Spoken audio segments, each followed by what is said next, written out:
All right, and we are back. All right, and we are back. All right, and we are back. All right, and we are back. All right, and we are back.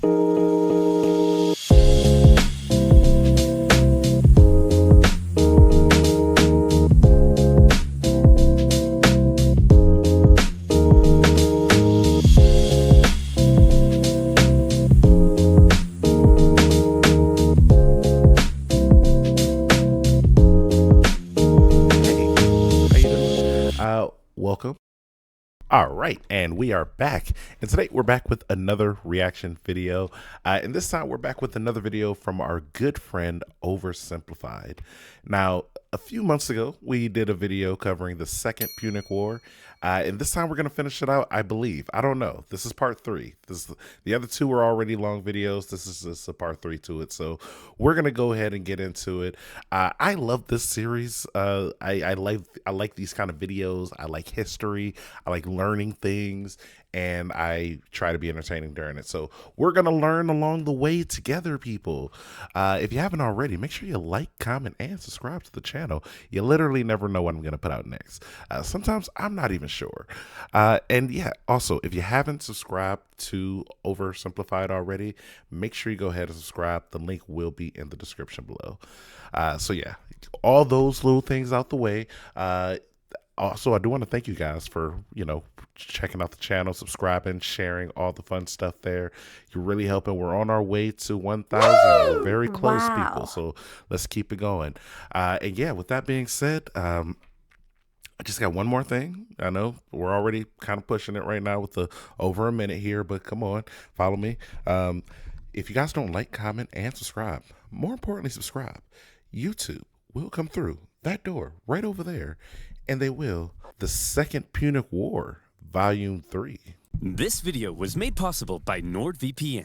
Click the link in the description to get an exclusive shout outs to NordVPN. Make sure you guys go ahead and take out, go to the link, go to the website here, use the Oversimplified. With 4 extra months. Get 4 extra months. You can't, honestly, that you're getting, what, 8 months? You're paying for 4 months free? Come on now. That's a whole season. Head over to the merch store to pick up that's all of spring. Some character pins, calendars, and more. Also, ever needed to enact vengeance on your enemies, but always felt too shy? Yeah. Well, fear not. Little Hannibal is here. Oh, Support wow. our channel by heading over to Oversimplified. Guys, go to YouTube's. Go to oversimplified.youtubes.com so you can go ahead and check out one of these. These are pretty cool. And honestly, YouTube's.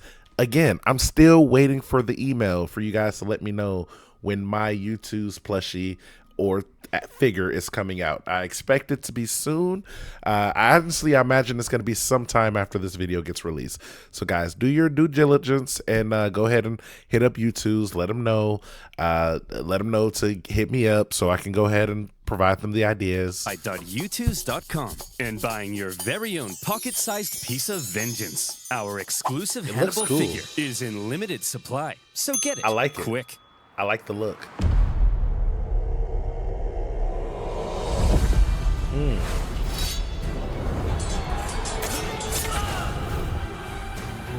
Okay.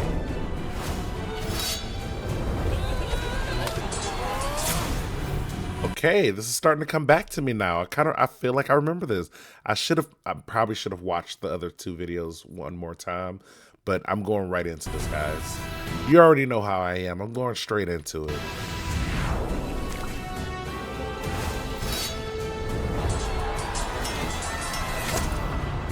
Let's go. I remember this. They were taking over. They were taking over Rome. Yeah.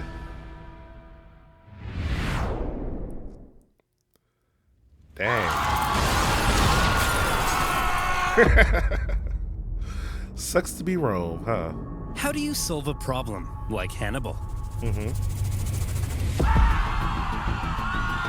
In a crisis such as this, the Romans often turn to religion. What's going on? Are the gods mad at us? The gods must be mad at us! But why? Why? No, why? 2 of the Vestal virgins broke their sacred oath and lost their virginity. That's why Hannibal's kicking our ass. What should we do with them?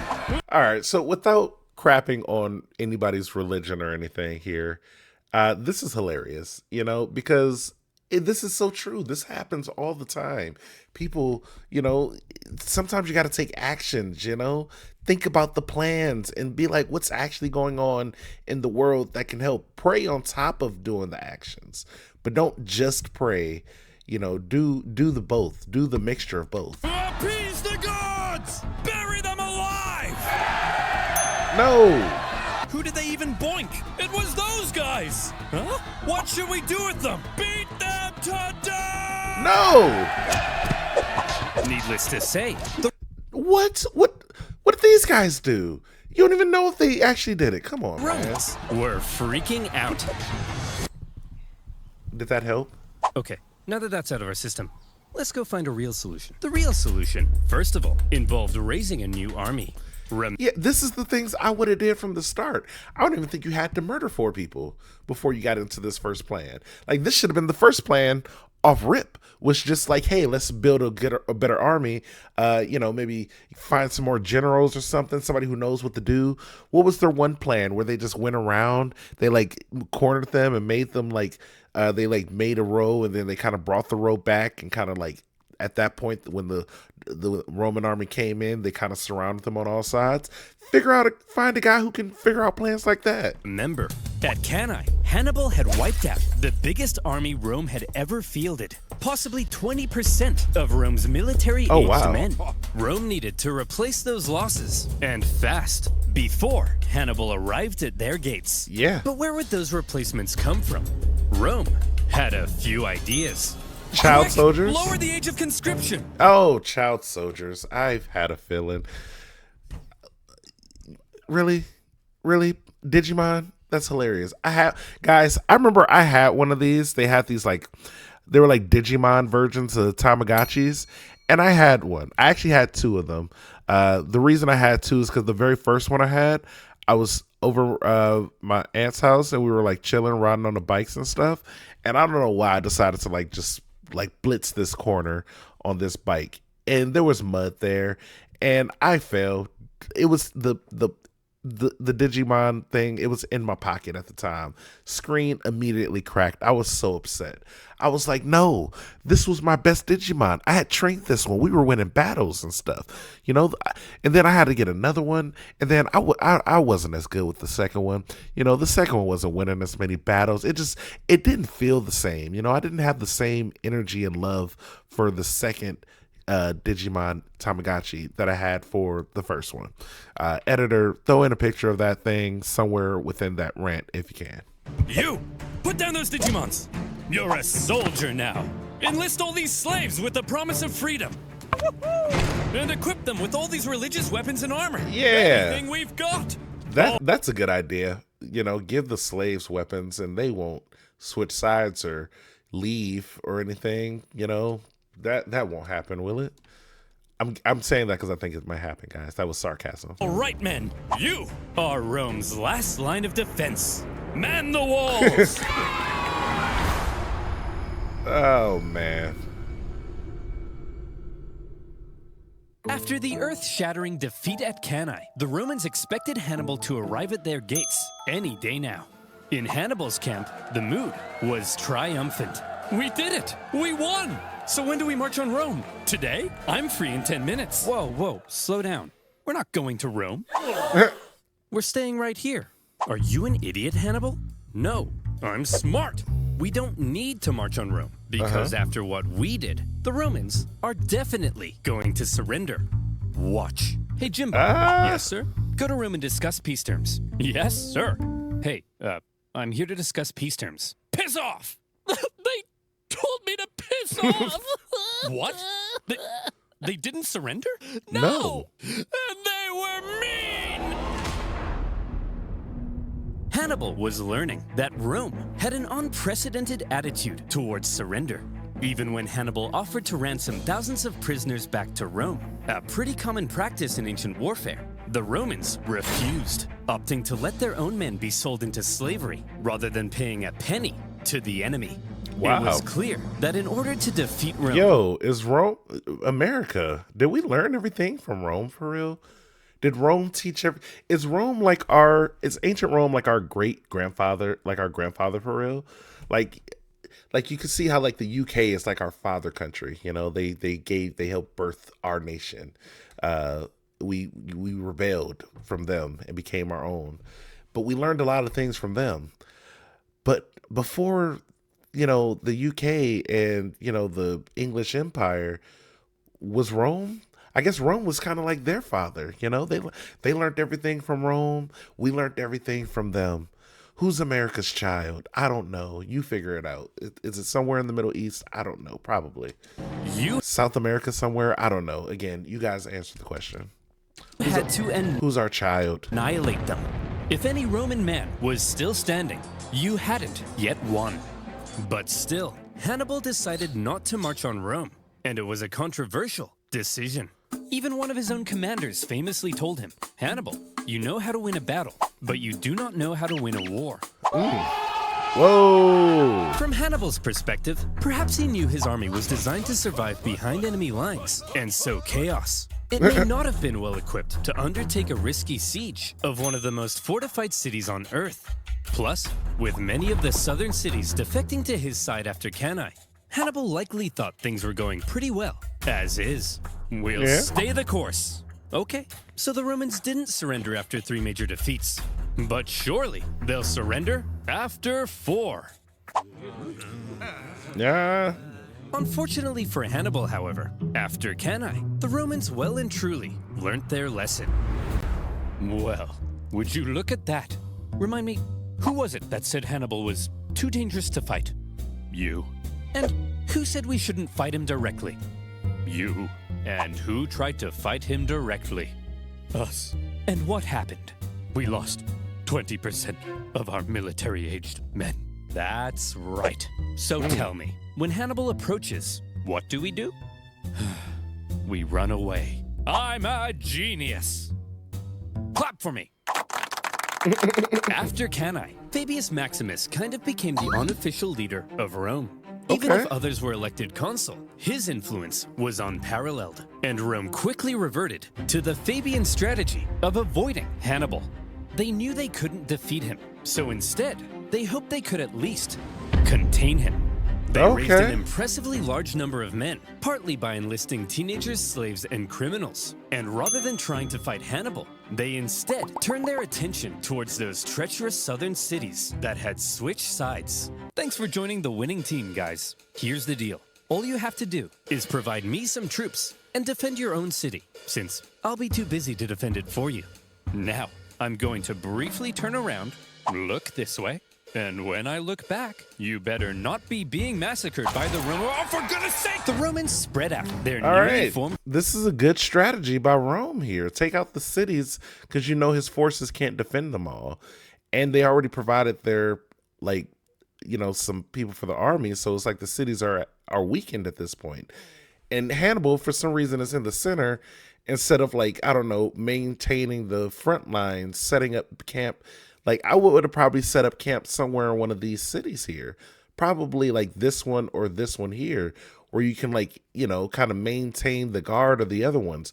See, you're down here while taking all of these cities here. You know, you got all these cities here. And then you took their military people, you know, you took their best soldiers, let's say. You just took their best. And now they're all here. All the best soldiers are here. The Romans are coming from up here. Rome is right up here. You guys know where Rome is. So, like, you know the way that they would have to come. They're either going to send ships here or they're going to come down here, which is the easiest way. Now, you're sending ships, you know, those might be seen by any of these people. You're in the center here, a little solidified. You're pretty chill there, but you don't need to be chill. You need to be up here. You need to be in the front line. See, right now you're playing like support, DPS. I need you to play tank, bro. You need to be playing tank, getting some of the damage because you already took away some of these people. All they can do is play support. You know, this is, I'm saying this in Marvel Rival terms. He didn't know Marvel Rivals back then, but like I'm telling him, he's playing right now as a DPS. He's being a real Spider-Man right now when we really need like a Thor. You know, don't be that guy, bro. Legions and began attacking the southern cities here, there, Yep. everywhere. The southern cities expected to have Hannibal's protection, and Hannibal was inundated with requests for help. He was forced to run around southern Italy, trying to encourage defection while rescuing his own allies. But when he showed up, the Romans would often leave, only to come back the second he went away again. And as these southern cities found themselves being punished severely by the Romans, they began to realize that joining Hannibal may not have been such a good idea. Hey! You think you're so big? Attacking my allies? Why don't you come out and face me? Because you're scary!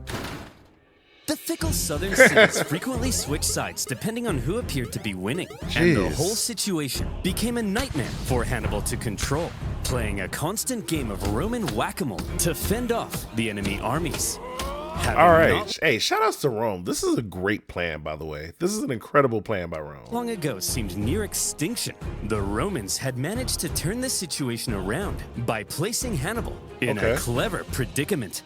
If he left southern Italy, the southern cities would likely capitulate to Rome, meaning he couldn't leave. And since the Romans wouldn't fight him, he couldn't inflict any more dangerous defeats. For now, Hannibal had been muzzled. Southern Italy had been his prize for his impressive Italian campaign. But those clever Romans found a way to take his prize and turn it into his prison. With the Fabian strategy neutralizing Hannibal for now, the Romans were freed up to refocus their attention to other fronts. This whole time, while we've been discussing Hannibal and the Italian campaign of the Second Punic War, fighting had actually been occurring elsewhere. For example, in 216 BC, the Romans had sent an army north to punish the Celtic tribes that had joined Hannibal.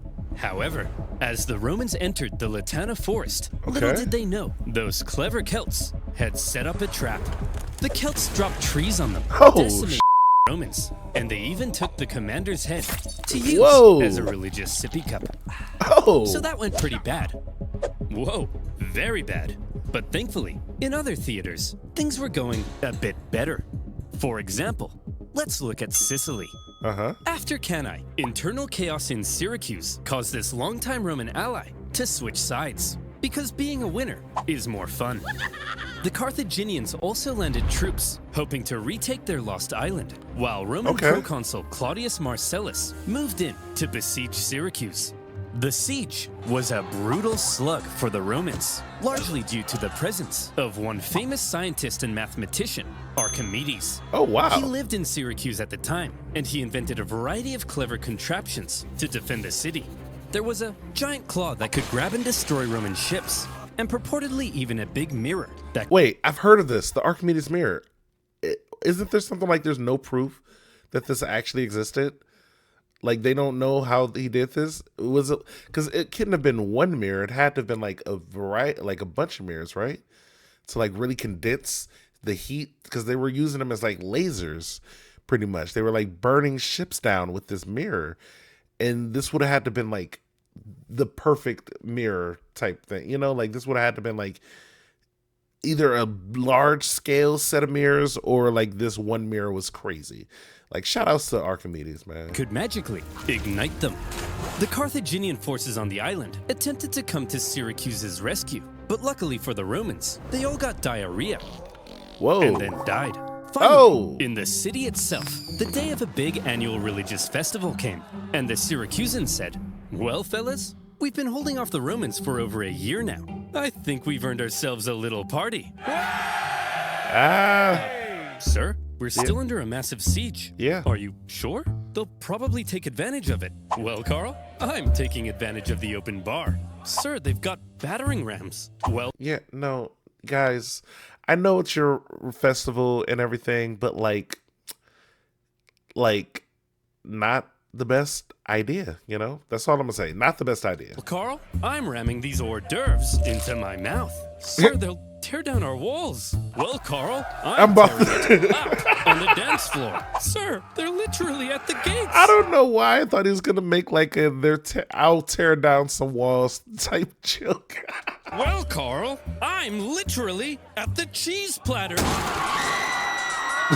Marcellus took advantage of the drunken festivities, stormed the city, and plundered. Yeah. So yeah, again, rule number one: if you're currently being sieged, even if it's a festival, maybe not drink a lot. I don't know. That might be. I feel like that's just a good idea, no matter who you are and what time period you live in.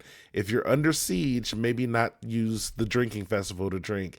You know, make the sacrifice that year and then drink double next year. You know, you'll get it. Ensued. In the chaos, Marcellus ordered Archimedes be captured alive. Some sources say Roman troops entered Archimedes' home, and they were like, "Hey man, are you the math guy? Go away. I'm drawing circles. Look, just need to know if you're the nerd. Come on, bro, get out of here. You're messing up my circles." Now is not a good time to draw circles. It's always a good time for circles. I love circles. Either stop drawing the circles or I kill you. I choose the circles. Wow. Despite not securing Archimedes, by 210 BC, the Romans did secure Sicily and also put down a Carthage-supported rebellion on nearby Sardinia. 2 Roman successes, and there were more to come. After Cannae, King Philip V of Macedon saw an opportunity. He was concerned with recent Roman expansion into Illyria, and so when he saw Hannibal... You know what's funny? I just have to pause it again because I like pausing, and you guys like it apparently. Or some of you guys are going to complain about it. I don't know. You decide. But either way, there's so many... I just realized how many cities are like named in America after these cities, because like every city he just named is a city in Ohio. Like literally, except maybe Syracuse. There may actually be a Syracuse, Ohio. I don't know.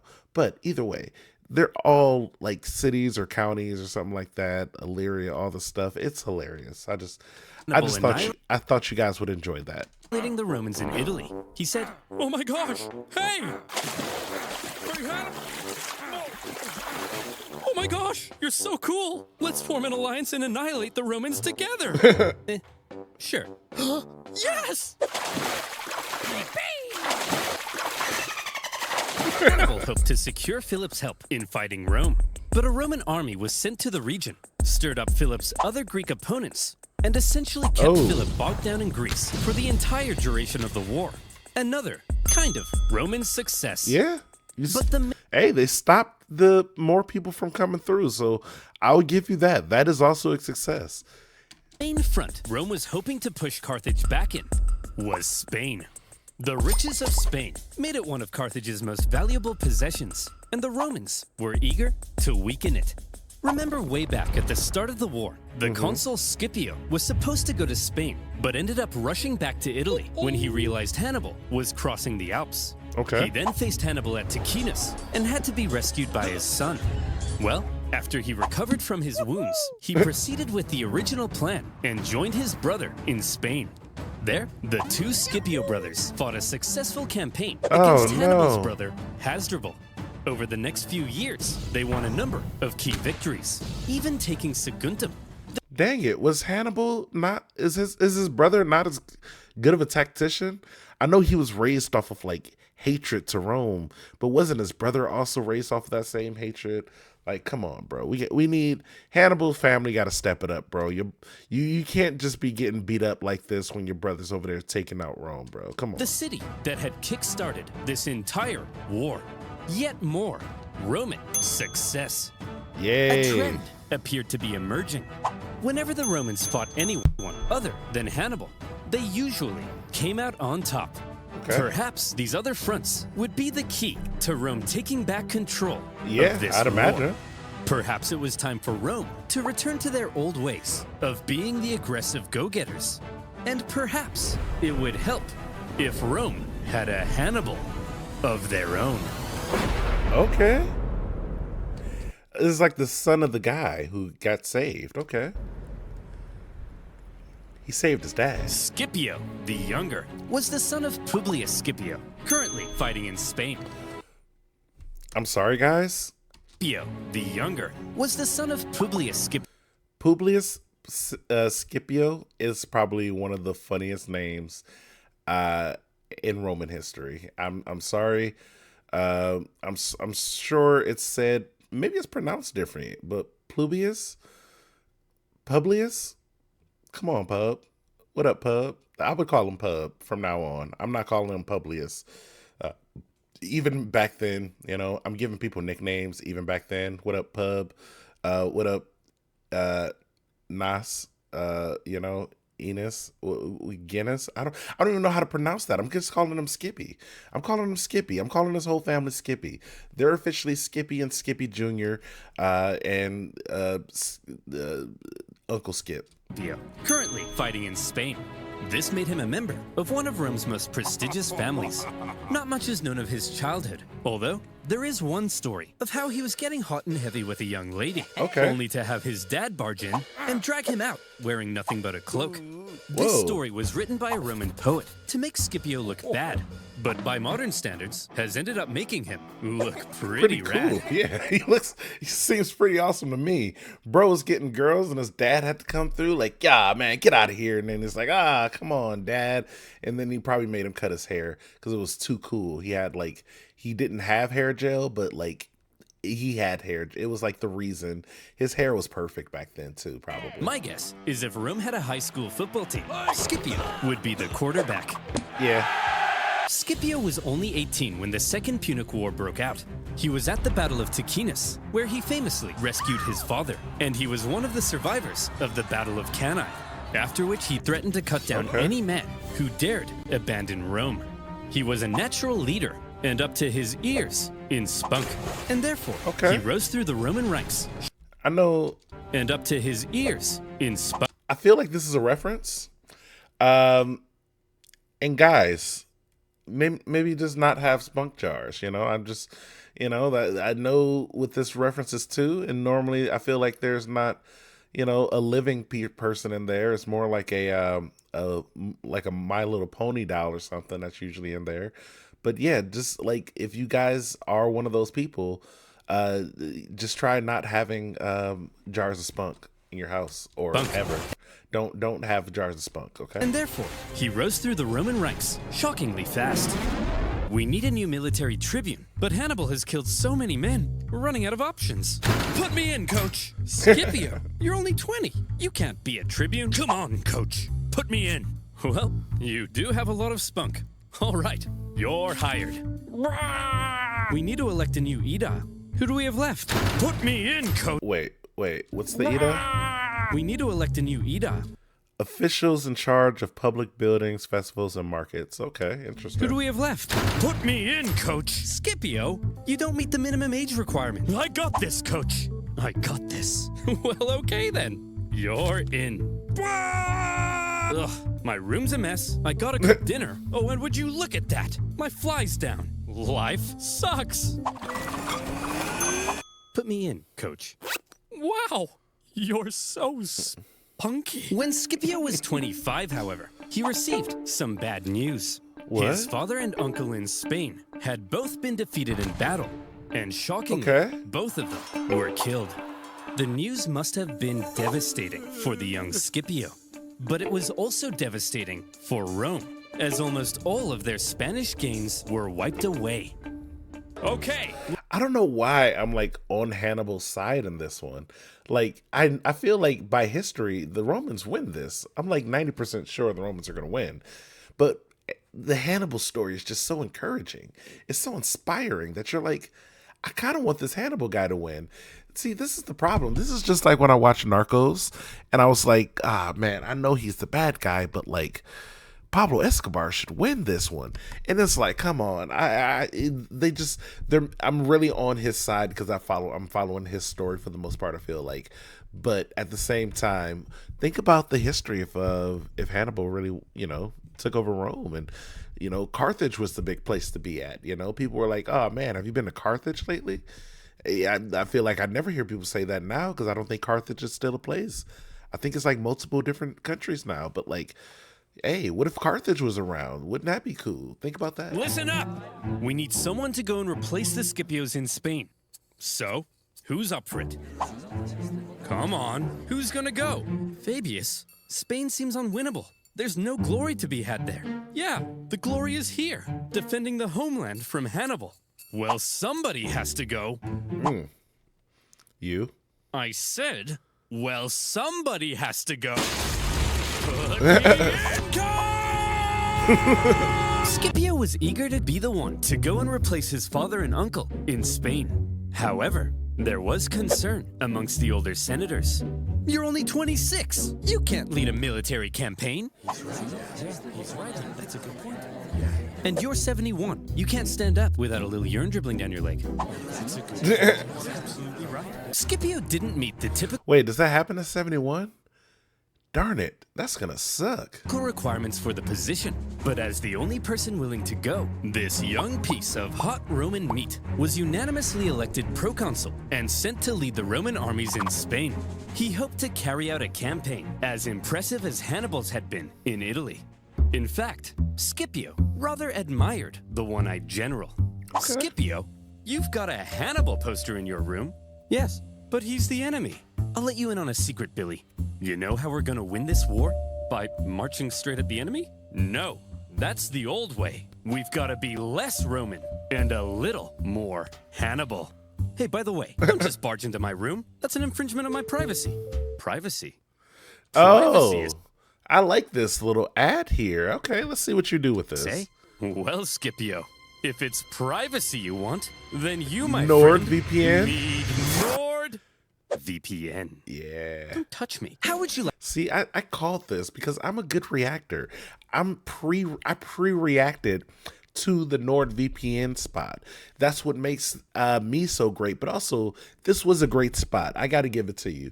The setup, the build-in, the random Hannibal poster, it all fit to make this setup work perfectly. So shout outs to Oversimplified, because you know what? Not a lot of people would have been able to do that ad properly, and not a lot of people would have been able to react to it and recall it before it happened.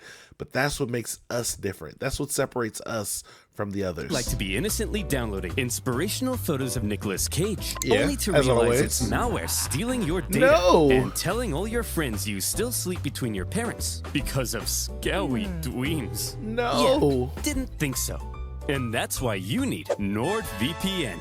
Okay. With a single click, NordVPN connects you to secure servers around the world, keeping you safe from malware and other online threats. Their Threat Protection Pro features go the extra mile in preventing your data being stolen by scanning your downloads for malware, blocking malicious websites, and even detecting fake online shops. DolceandBanana.com? Whoa. I don't think so. But that's not all. With NordVPN, you're not just protected, you can also unlock better deals in other regions and access content that isn't available in your country. So get protected today. Whoa, wait, is there a second video that he has? And access content. Not just protected, you can also unlock better deals in other regions and access... What was the other video that he added in here? Let's see. Content. Oh, wow. That isn't available in your country. So get protected I don't know. I feel like the videos just kind of moved, but I don't know. I might be tripping. And grab an exclusive deal with 4 extra months for free. That's nordvpn.com/oversimplified. And as always, you'll be supporting my channel. So thank you. Now, where were we? I appreciate it. Hey, no problem, bro. Hannibal. Make sure you all go to the link in his description and, you know, get the deal. It's almost like you can't afford not to do it. You're going to be saving so much money, and you're helping his channel. You're helping support the channel and saving yourself money and not being, you know, no more region locked. No more, oh man, I want to watch this on Netflix. Oh, they don't got this anymore. Oh, sorry. Now I'm Belgian. Welcome, sir. I don't know what a Belgian accent sounds like. So I'm just gonna go German. This is a great deal. That wasn't German either. Either way, I'm bad at accents. But what you need to know is that NordVPN is great. So go ahead and get it. Contained a young piece of hot Roman meat sent to lead the Roman armies in Spain. Scipio was charismatic, extremely confident, bold, and probably most importantly of all, he thought differently from other Roman generals. So, Skippy, what's the plan? Don't call me that. We're Roman, so same thing as usual, right? We march straight at the enemy, right? Get this, Billy. No, we don't. Scipio was a real outside-the-box thinker. There were 3 main Carthaginian armies in Spain, 2 led by Hannibal's brothers, Hasdrubal and Mago. and another led by Hasdrubal Gisco. Most Roman generals might have looked at these armies and said, I just gotta, march straight at these guys and kick their ass and stuff. Nope. See, this is where y'all wrong. Go around to this guy or this guy, and then you come back up, and then you do like a wop, wop, wop, or bam, bam, bam, boom, boom, boom. Maybe go around here, bam, hit this guy, bam, hit this guy, bam, hit this guy. Come on now, that's the triangle offense. But not Scipio. At a time when many believed winning battles won wars, one of Scipio's greatest strengths was an ability to see the overall strategy behind his actions. He knew that Spain was the closest thing Hannibal had to a base of support. With its mass resources and manpower, it's where Hannibal likely hoped to get supplies and reinforcements from. Spain's base of support was the city of New Carthage, the most fortified city on the peninsula, perfectly positioned to communicate with and receive supplies from Africa. And so, if Scipio managed to take New Carthage, he could take Spain. And if he took Spain, then maybe Hannibal would fall. To Scipio, Spain wasn't just some sideshow. It was the main show, and it all rested on New Carthage. But a surprise attack on Carthage's... I like this plan. I like where his head is at. I like his strategy going into this. This is a good strategist right here. Capital city in Spain? It was a ridiculous idea. Even if you pull off the 7-day forced march past the Carthaginian armies to New Carthage. Once you get there, you'd only have a couple weeks to take the city before the Carthaginians arrived to kick your ass. Sieges of cities that fortified usually took months, if not years. So, Scipio, how are you going to pull this off? Well, first of all, to make sure the surprise plan stayed hidden, Scipio kept it a total secret, even from his own men. Where are we going, Skippy? I'm not telling you. Is it Disneyland? I'm not telling you. I think that means we're going to Disneyland. This secrecy kept the Carthaginians from preemptively reinforcing the city. As a result, New Carthage was left under-garrisoned, because the Carthaginians believed it to be kind of naturally impenetrable. It was surrounded on 3 sides by a lagoon, and only accessible via a narrow isthmus. What's an isthmus, you ask? Maybe read a book. Yeah. All right, Scipio. From the looks of it, it's kind of like a small land bridge that goes into... not like an island, but like, this is whatever they call this. This is pretty much an island, but it's still connected to the land by one small land bridge. So it's a small land bridge. You made it to New Carthage. Now the other Carthaginian armies are only a 10 days march from coming and kicking your ass. Just what were you thinking? Well, Scipio had learned something crucial. Every afternoon, the tides made the lagoon around New Carthage briefly shallow enough to cross. So, he ordered a large diversionary attack on the main city gates, distracting the city's defenders. Then, a small infiltration force traversed the lagoon, climbed the unguarded northern walls, and entered the city. They ambushed the guards and opened the city gates to the rest of Scipio's army. And just like that, Now that is a good strategy. That is somebody who he oversaw the area. He was like, whoa, the tides. Oh, what they doing over there? Oh, this is deep enough to walk by. Okay, I think I got a plan. I like this guy. He is the Roman version of Hannibal. If they were cool, imagine if they were cool together. And then they were like, okay, let's figure out. Like, if they teamed up, they honestly could have been like, all right, we could take over both Rome and Carthage if we wanted to, for real. Carthage had fallen. In a single day, Scipio had taken Carthage's capital city in Spain, and he made it look easy. With it, he seized much of Carthage's war supplies, several silver mines near the city, and various powerful Iberian tribes even joined his side. And now he was in a great position to take on the other Carthaginian armies in Spain. Wow, Skippy, you're amazing. Don't call me that. How'd you know the lagoon would get shallow? It's almost like you speak to the gods. No, I told him. All the local farmers know about the lagoon. Yes, that's it. I speak to the gods. Wow. Oh, good strategy right there, bro. Skippy, this is probably the best idea that you've had so far. Because if you convince them you speak to the gods, then, guys, he's going to be emperor soon. I have a feeling he's going to end this by being emperor. How else do you end this? Come on. Scipio had no problem allowing his men to think he was divinely inspired. Roman writers also tell us another of Scipio's traits. He was apparently quite merciful in victory and often protected the inhabitants of captured cities. Okay. Spencer! What are you doing? Well, I was just about to murder this family. Hey, bad Spencer! No! Can I at least kill the dad? No! What about the... No! Oh, you're mean! The Carthaginian So now the people of the cities aren't going to immediately just hate him and be like, oh, we should, like, rebel. They're going to be like, oh, no, he's actually chill. They made sure the Romans didn't kill my family when they invaded. Most people would have killed my family when they invaded, like 90% of the time. Like, I had a previous family before I met this family because they killed my family before that, you know, that type of thing. So I can imagine like people being like, yo, this guy actually is pretty chill. Yeah, I'll just pay my taxes to him from now on. He seems chill. He seems cool. I like him. Generals in the region must have been shocked at the loss of their capital city. There was now a Terminator in Spain, and he was coming. In 208 BC, he made a move on Hasdrubal, hoping to defeat him before the other Carthaginian armies could come and link up. When Hasdrubal heard Scipio was coming, he said, Hasdrubal did the sensible thing and climbed a big hill for safety.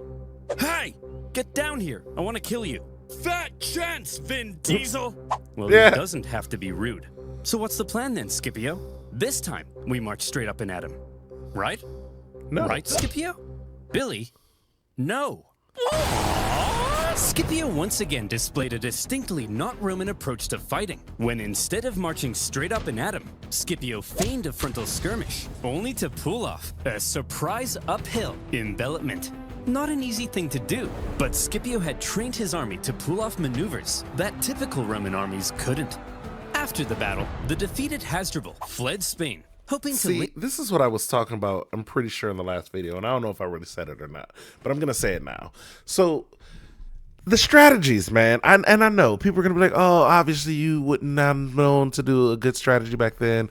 The strategies only seem easy now because of the times and how many strategies we've seen. I get that, guys. I'm telling you, I would have did that same strategy, like, immediately. First thought, I would have been like, oh, they're up a hill? Okay, guys, feint and attack this way, and I need people to climb up on the sides. I promise you, I know you guys don't believe me. You're going to be like, oh, no, there's no way you would have thought about that. These are ancient times. You're only thinking about that because you're a modern person in modern times and looking at this. You played video games before. I get that. Guys, I'm telling you, I promise you, First thought, first time out there. I'm in New Carthage. I'm like, yo, I'm trying to get to Hasdrubal. You know, I'm trying to take that over. As soon as they get up that hill, guys, all right, feint the attack and then come up on the sides. I know you guys don't believe me, but trust me, I would have immediately thought about that strategy too. Link up with his brother Hannibal in Italy. And Hannibal desperately needed the help. As Scipio was dominating in Spain, Hannibal's struggles in southern Italy continued. He was convinced that if he just received ample supplies and reinforcements, he could reverse his fortunes and get back to kicking Rome's ass. But for the remainder of the war, he would suffer a frustrating lack of support from the Carthaginian Senate. I'm sorry, Carthage doesn't seem too far from where Hannibal is now. I know he was getting all his supplies from New Carthage, but if Carthage was sending New Carthage supplies, and I guess they were just sending them silver back, so they don't have as much silver now. So maybe it's like, hey, we can't afford to do this. But at the same time, can you afford not to do this? Like, I'm on the other side of history here, so I could tell you, you can't afford not to do this, brother. You can't. After Cannae, Hannibal had sent his brother Mago to Carthage, where he famously poured out golden rings taken from fallen Roman knights. He told the Senate that with reinforcements, Hannibal could finish the job. But a growing faction in the Senate, possibly jealous of Hannibal's rising influence, opposed sending any help. In the end, a large number of the reinforcements gathered for Hannibal now ended up being diverted to stop Scipio in Spain. Wow. Just as he had hoped, Scipio's campaign in Spain was actively... Bro, You guys are so dumb right now. That is the worst. What do you mean if he's so good he could do it on his own? They're asking you for supplies so we can finish the job. Brother, what are y'all? Come on, man. This is why y'all lost. This is why y'all lost. This is why coaching matters, guys. This is why coaching matters, ladies and gentlemen. You know, this is the difference between your team getting kicked out of the first round and making it to the finals because of coaching decisions like this, guys. Come on. Harming Hannibal in Italy. However, those reinforcements meant that when Scipio made a move on the remaining Carthaginian armies in Spain, they now likely outnumbered him. With the odds heavily stacked against him, it would take some serious skill to win this battle. This time we're gonna march straight at them, right? No. Billy! Ooh. The preceding Battle of Ilipa is often considered Scipio's masterpiece because it was positively oozing with deception and trickery. First, both sides spent several days forming up and facing off without actually fighting. On each day, Scipio placed his strongest Roman legions in the center with his weaker Iberian allies on the sides. Seeing this, the Carthaginians were like, "This guy's an idiot. We've seen his plan. His strongest troops are going to be in the center. So let's form all of our battle plans based on this information." I'm sure he won't change anything at the last minute. Obviously. Then, when the day of battle... I love the idea of them forming lines for days and not battling. Like, they just went out there, formed the military line, and showed their strategy a little bit, and we're just like, all right, now go plan. And then they both went and planned. They you know, with their people in the middle, like talking, like negotiating, like, all right, this is when we start. But for right now, this is what I got. What you got? Like, you show me yours, I show you mine, type of thing. It's kind of a weird thing to do in battle. I can't imagine it. Does that happen today? Because I can't imagine that happening today, where like a whole army just pulls up and it's like, hey, this how many tanks we got. This how many freaking soldiers we got right here, and then another army's like, oh, yep, this is my people. And then they, you know, planes are just flying through each other and stuff, just all around. And then they're just like, all right, well, same time tomorrow, though. We'll be back. And then they just leave. And no bullets get fired. I can't imagine that. No swords, nothing. Nobody gets stabbed. A rock doesn't get thrown. Like, it's hard. I'm not saying it's impossible, but this is crazy. Scipio woke up the Carthaginians with an early morning attack, causing them to rush out of camp without breakfast. When the Carthaginians lined up with their strongest troops in the center to meet Scipio's, they were stunned to find that Scipio had completely reversed his order. Yeah, obviously. The weaker Carthaginian sides now found Scipio's strongest bearing down on them. Then, in an extremely impressive maneuver, the well-trained Roman wings even stretched out during their approach, hitting the Carthaginians from the sides. The Carthaginian center could have turned to help, but Scipio had ordered his center to approach so slowly that Carthage's center could do nothing but just stand and wait. In this way, the outnumbered Scipio had cleverly controlled events so that the bulk of the strongest Carthaginian... Brother, they used the Hezi move on you? You let them use the Hezi, the around the back Hezi move step on you? They just did a cross back? Bro, what is going on here? You just let them directly up to the basket to score. Like, I'm saying this in basketball terms, ladies and gentlemen. I don't know if you caught the reference here, but you just let them hit a Hezi move on you and go straight to the hoop. No defenders right there. That's the equivalent of this. They just did a pick and roll. Like, this is insane. You just let them do off a pick and pop. That's crazy to me. Like, what's the football equivalent of this? You just let them run down the middle. You just let the defense completely get a sack on the quarterback. They just did two edge rushers. And then you let the middle linebacker slowly come in and get a sack on your quarterback. That's what happened. They just blitzed two edge rushers and then they let the middle linebacker get a sack. This is insane, bro. I can't believe you fell for a blitz one, bro. Come on. Troops couldn't even fight during the battle. He had completely removed them from the equation. The incredible Scipio had inflicted a monumental defeat on a much larger enemy force, and the Y'all lost 50,000 men. Y'all had an extra 20,000 people and still lost. Come on, Battle bro. of Ilipa was the final nail in the coffin for Carthaginian Spain. Yet more tribespeople continued to side with the Romans, and the remaining Carthaginians retreated to the coast and eventually fled the peninsula. And would you look at that? In just a few years, the incredible young Scipio had turned Spain completely red. The Carthaginians must have been stunned. His Spanish campaign had almost been as impressive as Hannibal's campaign in Italy. In fact, see if any of this sounds familiar. In Spain, Scipio had used the environment of the battlefield to his advantage. He staged ambushes by concealed troops. He treated local tribespeople well, earning their friendship. He even once forced his enemy to come out and fight him without breakfast. Each and every one of these tactics were possibly borrowed from a certain one-eyed general. In all the battles Scipio had fought against Hannibal, it seemed he may have been taking notes. Hey! Scipio! What? Stop stealing my tactics! I'm 700 miles away. I can't hear you. What did you say? What? What? Better yet, Scipio's achievement in taking a well-fortified city, plus his understanding of the overall strategy, has led some historians to argue he wasn't just as good as Hannibal. Scipio may actually have been better. This young man, who many in Rome had doubted, had just shut those silly billies right the flip up. Mere years ago, it looked like Rome had no chance of even surviving this war. But now, the momentum of war was shifting astonishingly fast. And for Hannibal in Italy, things continued to head south. Before Scipio had even gone to Spain, the Romans had placed Capua, Hannibal's largest... I know at the beginning I said I kind of want Rome to win, or I want Hannibal to win. But now, the story got intriguing. I'm on Scipio's side now. I like Scipio. He seems like a chill dude. City in Italy, under a dangerous siege. And in order to rescue it, Hannibal needed to take drastic action.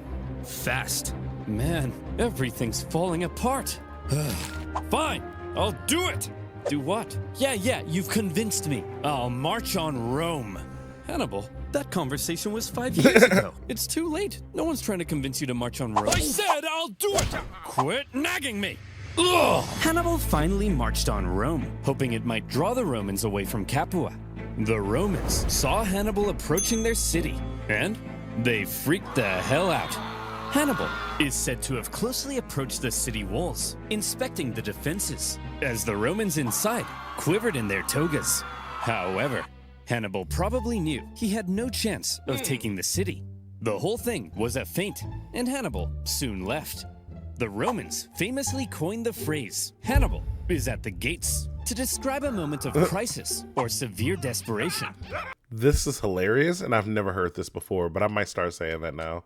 But for accuracy's sake, the phrase should probably be, "Hannibal is at the gates." But don't worry, it's just a feint to draw the Romans away from Capua. And it didn't even work, because the Romans stayed at Capua, and the Capuans misunderstood and thought Hannibal had abandoned them. And so, they surrendered the city. But apparently that's not as catchy.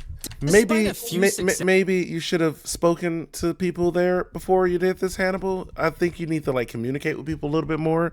Here's the problem. You're being a real Sasuke right now. We really need you to be a little bit more Naruto. Really communicate with the group instead of just going off and doing things on your own. It would really help. Also, go find some support. Please, you need support. Successes, including an ambush in 208 BC, where Hannibal managed to kill both consuls in one go. Hannibal was slowly but steadily losing his grip on southern Italy. Even Hasdrubal, who had fled Spain to join Hannibal, never reached his brother. He made his own dramatic crossing of the Alps, just as Hannibal had done. But unlike Hannibal, the second Hasdrubal arrived in Italy, he was immediately pulverized. The Romans then took his head and threw it over the walls into his brother's camp. Hannibal was becoming extremely isolated. Wow.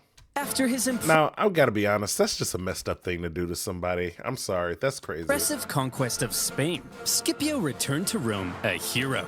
And when the election came for next year's consuls, despite not meeting the Okay. typical requirements, Scipio won in a landslide. But the question now was, what would he do next? All right, what's your plan then, Scipio? You're gonna go fight Hannibal now, right? Get this, Fabius. No.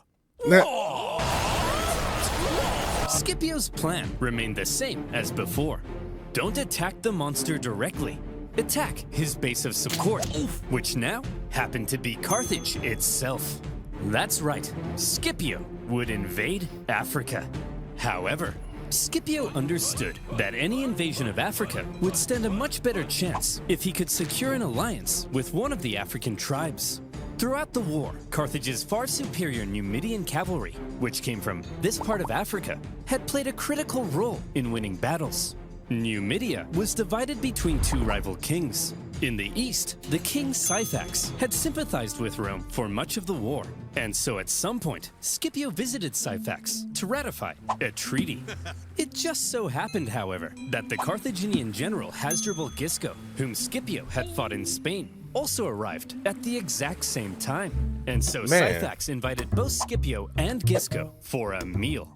The two men fought for Syphax's alliance, and by Roman accounts, Scipio was positively charming. Come on, Syphax, stick with us Romans. We'll build a naked statue of you. Very enticing. If you join our side, Syphax, we'll give you a 2% discount on figs. You like figs, don't you? Not really. Hey, Syphax, check this out. Wow! Hey, Syphax, check this out. Did he just defecate?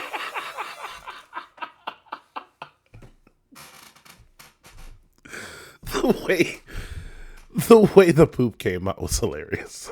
I'm sorry. I gotta be more mature. I believe he did.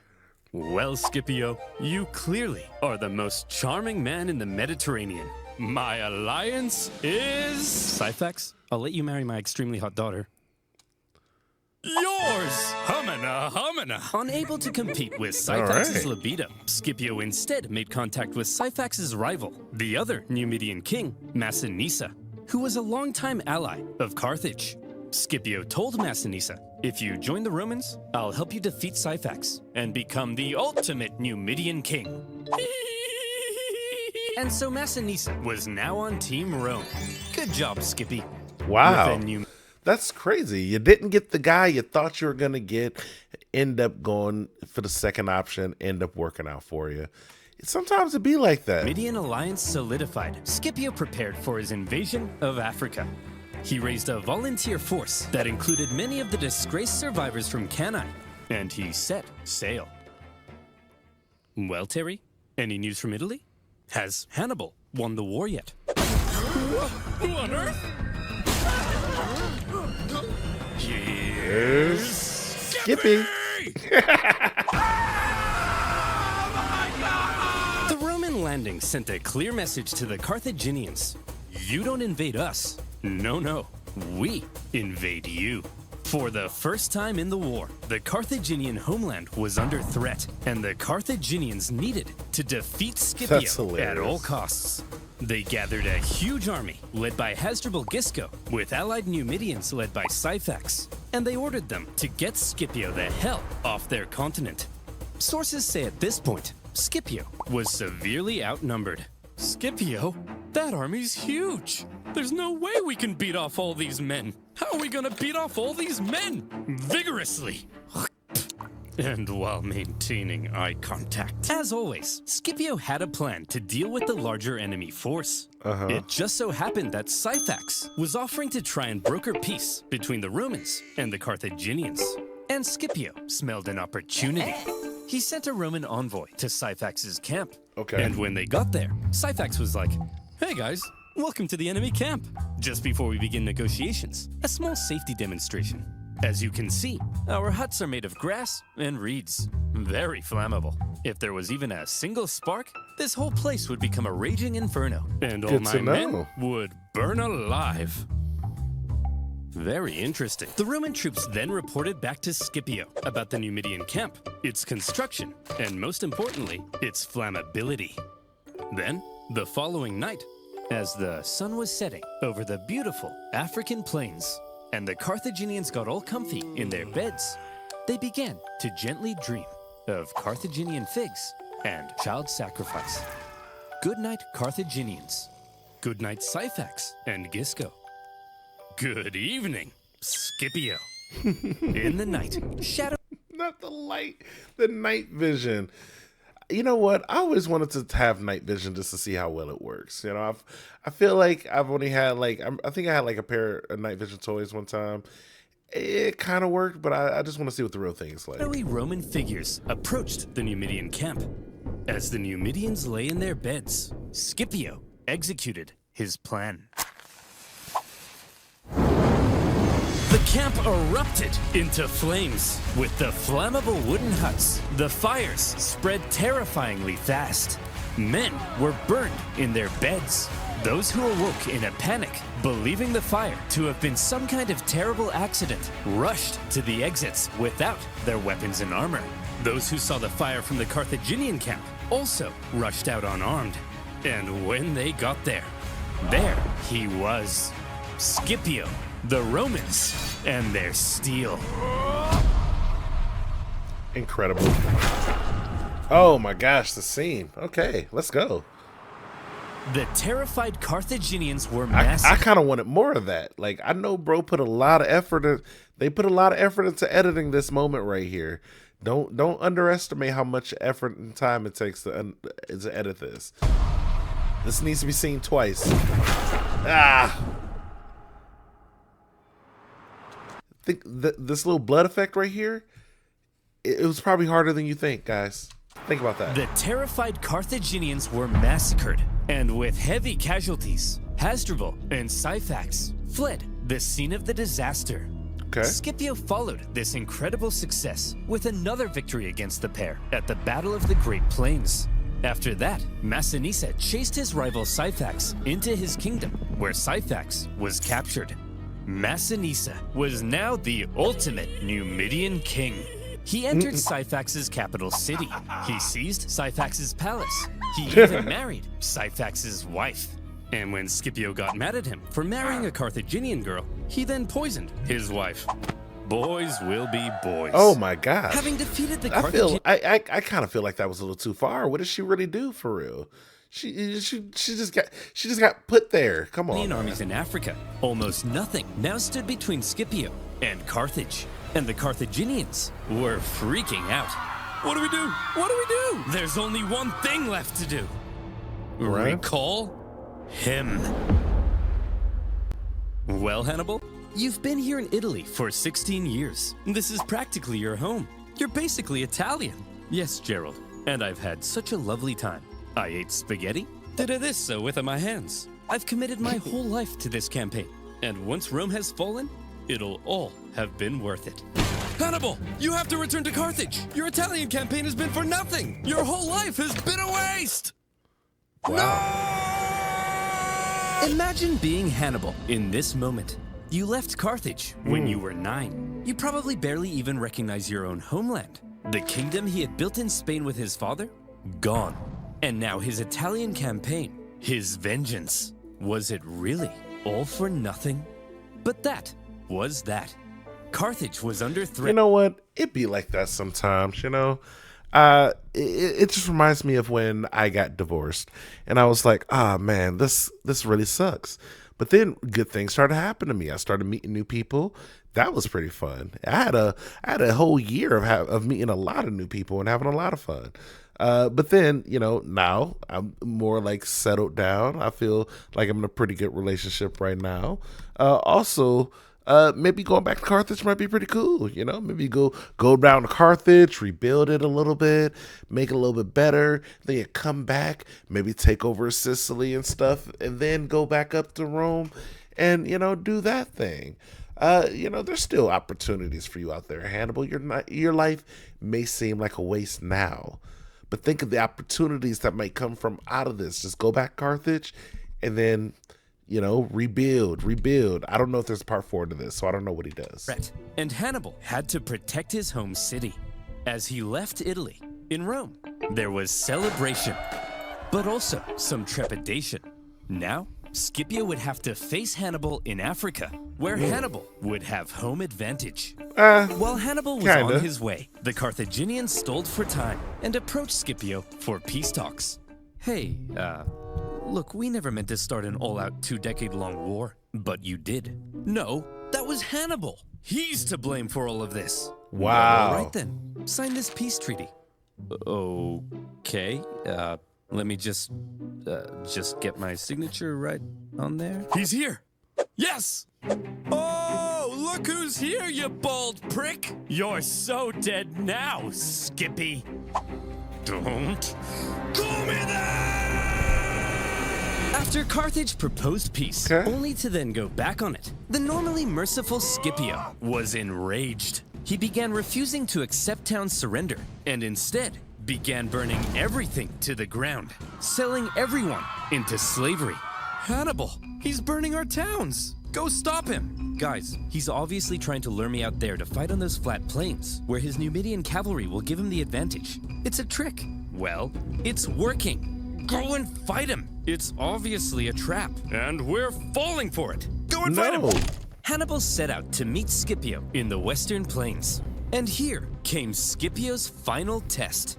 Finally, the teacher would face the student, the two greatest generals of all time, in one last, decisive battle.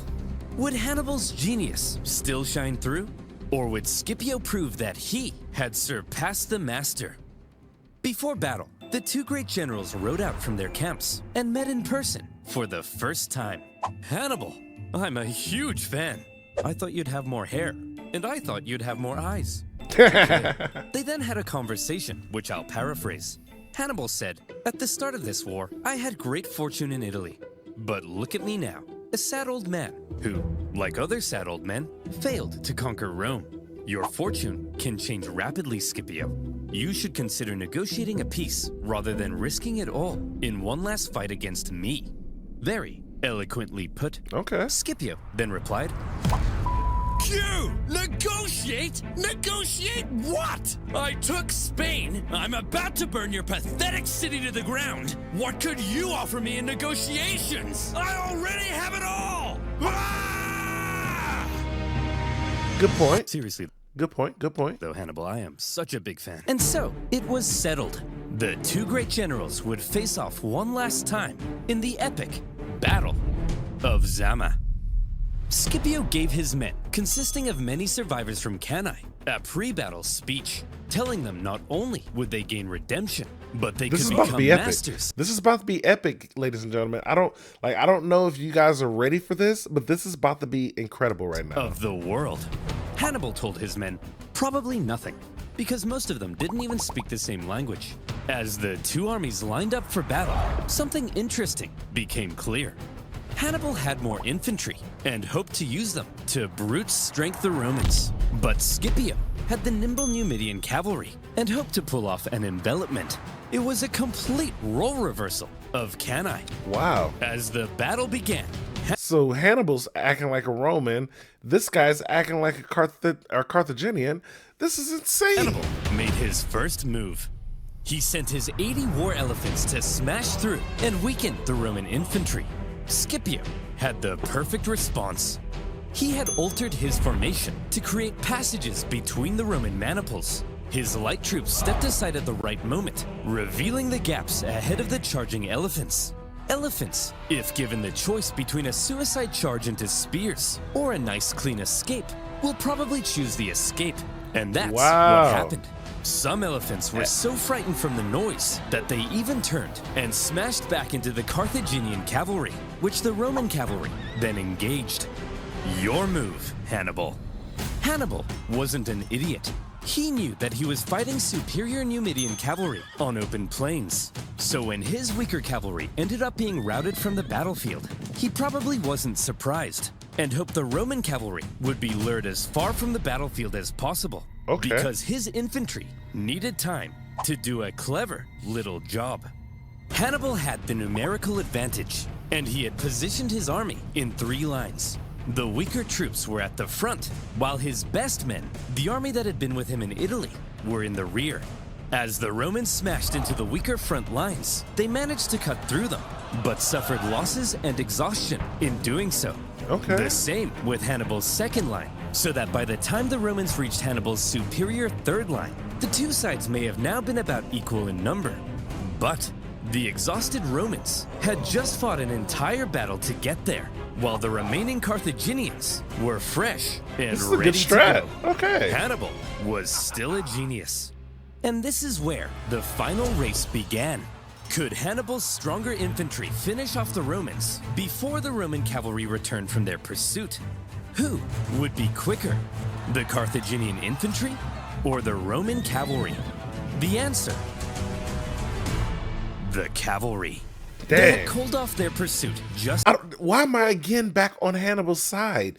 He's got so much charisma. I'm sorry. in time to turn around and hit Hannibal from the rear. And that was the deciding move. As the sandwiched Carthaginians were hacked to pieces, Hannibal knew he had lost, and he escaped the battlefield. It was a battle that some historians say was well fought on both sides. Yeah. Both showed their genius, but fortune fell in the favor of It was that first strategy with the elephants. Like, the elephants really kind of blew his whole thing. I don't know why Hannibal didn't expect something more to happen with the elephants. He just expected the elephants to just blast through their initial front lines. But he obviously had a strategy against the elephants. You should have had a backup. Like, don't send all the elephants. Maybe send a portion of the elephants out there to see what he does with them. See, that sometimes that one play, he pretty much hit a 3 at the last second, You could have stopped that, though, with better perimeter defense. Scipio. With just a few thousand Roman casualties compared to 40,000 Carthaginians, Scipio had won. Hannibal advised the Carthaginian Senate that it was time to surrender. 17 years of war, finally over. The terms Rome placed on Carthage were harsh. They lost territory and were prohibited from starting any more wars with anyone without Rome's explicit permission. Carthage basically became a weak Roman client state. And what of these two military geniuses? Well, Scipio returned to Rome triumphant. For his victory in Africa, he was given the title Scipio Africanus. He had delivered Rome from an existential threat. And so, from here on out, he was primed to dominate Roman politics. He was even offered to become consul for life, but he humbly refused. Politics being what it is, however, jealousy eventually grew. Scipio and his family ended up battling accusations of corruption. And Scipio, possibly becoming tired of Roman politics, retired to a nice country house by the coast. Hannibal also took a leading role in Carthaginian politics after the war. But again, due to jealousy, factionalism, and a possibility of arrest by the Romans, he eventually entered exile.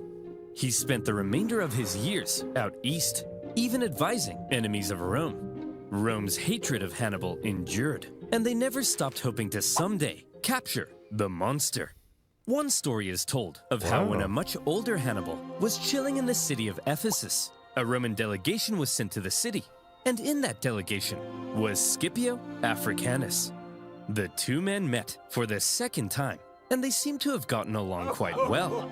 Scipio asked Hannibal who he thought the 3 greatest generals of all time were. Hannibal placed Alexander the Great in number 1, Pyrrhus of Epirus in number 2, and in 3rd place, himself. Scipio then asked, "And what if you had defeated me at Zama?" "Well, Scipio, then I would have been the greatest general of all time. Please, call me Skippy." Eventually, around 183 BC, Hannibal, now in his 60s, came under threat of Roman capture. After a long life, he chose to take some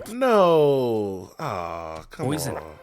According to Livy, his last words: "Let us now relieve the Romans of the anxiety they have so long experienced, since they exercise their patience too much to wait for an old man's death."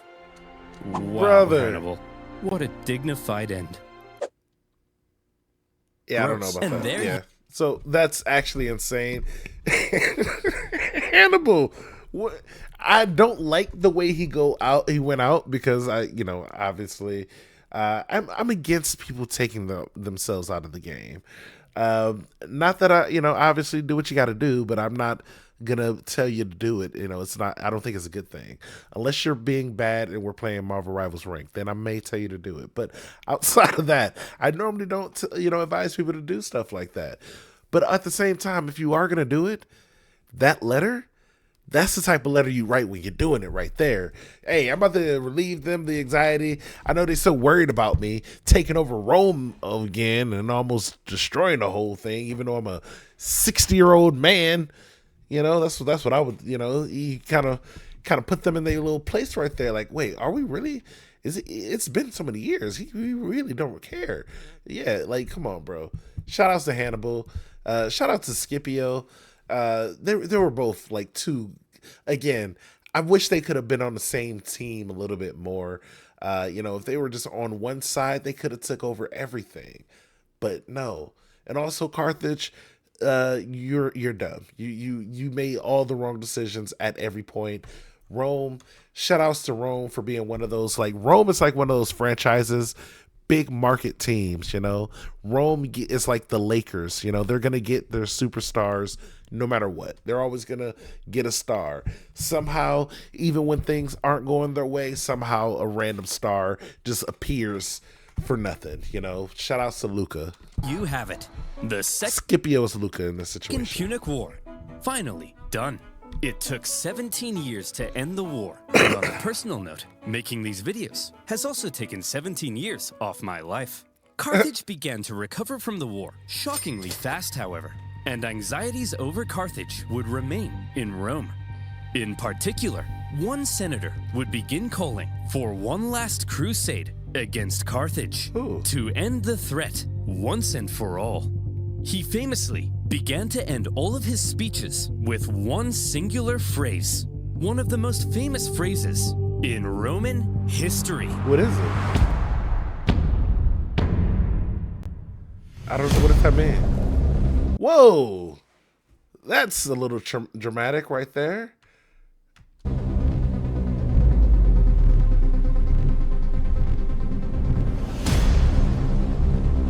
Wow. There's a part 4. Jeez, man. This is the Third Punic War. Oh my gosh, wow. The Third Punic War. This is going to be interesting. Hey, shout outs to Oversimplified. Bro is actually like one of the YouTube goats right now. Like, it's actually incredible. The fact that you actually got me to focus and pay attention to 49 minutes of history, which, again, I love history, so it probably wasn't that hard for me. But you got a bunch of thousands and millions of other people to also do it. So, like, shout outs to Oversimplified. He knows how to tell history, tell stories in the good way. I like his style. Again, there are creators that I just enjoy that have a similar style. I think Oversimplified is one of the best. I can't tell you who the best is, but I do have a couple of favorites, and I have done videos of them all. So, if I enjoy the people, I, usually have at least one video of them. I think these people are the GOATs of this whole thing. I think he is on the Mount Rushmore of simplified history on YouTube. I know that's a very specific Mount Rushmore list, but you know what? They all are. His face is like right up there. So shout out to Oversimplified. I love this video. I think this was incredible. Shout out to his editors and anybody who put the work and art together for this. I know it takes a lot of time and effort. Shout outs to people who did the research on this, learning about all this stuff. This is incredible research you guys did here. I feel like I'm more knowledgeable on Carthage and Rome. Scipio is actually now one of my new favorite generals of all time. And Hannibal, the guy was a GOAT. The guy was one of the best of all time. Telling the guy that he would have been, hey, my top 3 are me, this guy, and Alexander the Great. If I would have beat you, I would have been number one. Without acknowledging, he told the guy he was great without telling him he was great. That's how great he was. Bro said, I'm number 3 because I lost to you. I'm only number 3 because I lost to you. Not saying you're bad, but if I would have beat you, I would have been number 1. But he also didn't give him the credit of being number 1. Think about that. He didn't tell him, oh, you're number 2 and I'm number 3. If I would have beat you, I would have been number 1. No. He named 2 other people and named himself, and then somehow gave this guy credit without giving him the credit of being the GOAT. And that's strategy right there.